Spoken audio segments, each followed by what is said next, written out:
హైదరాబాద్లోని పలుచోట్ల ఏసీబీ సోదాలు కొనసాగుతున్నాయి. ఏకకాలంలో 14 ప్రాంతాల్లో అధికారులు సోదాలు చేస్తున్నారు. మాజీ ఈఎన్సీ హరిరామ్ ఇంట్లో సోదాలు జరుపుతున్నారు. ఎన్డీఎస్ఏ రిపోర్టు ఆధారంగా తనిఖీలు చేస్తున్నారు. కాళేశ్వరం డిజైన్లో హరిరామ్ కీలక పాత్ర పోషించారు. దీనికి సంబంధించి పూర్తి డీటెయిల్స్ మా కరెస్పాండెంట్ అమర్ మనకి ఫోన్ లైన్లో డీటెయిల్స్ అందిస్తారు. అమర్, డీటెయిల్స్ అండి.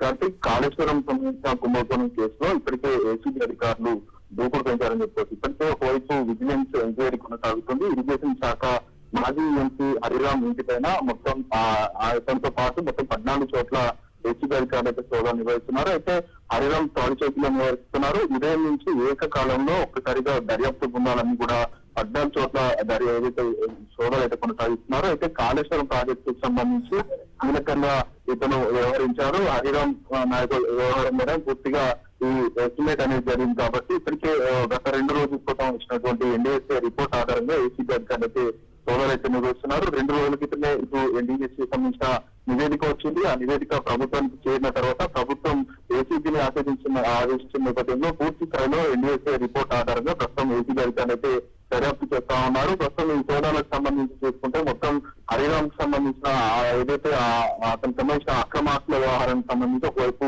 వారన్ని కూపులాగే పనులు ప్రస్తుతం ఏసీబీ అధికారులు ఉన్నారు. గజంలో 30 ఎకరాలతో పాటు ఇంకా 4 బ్యాంకు లాకర్లు హరిరామ్ పేరిట ఉన్నట్టుగా గుర్తించారు. వాటన్నింటినీ లాకర్లు తెరవడంతో పాటు అక్రమంగా ఆదాయం ఎలా సంపాదించారన్న పనులు ప్రస్తుతం హరిరామ్ అయితే పోలీసులు అయితే ఏసీబీ అధికారులు అయితే విచారిస్తున్న పరిస్థితులు అయితే ఉన్నాయి. Right, thank you Amarender.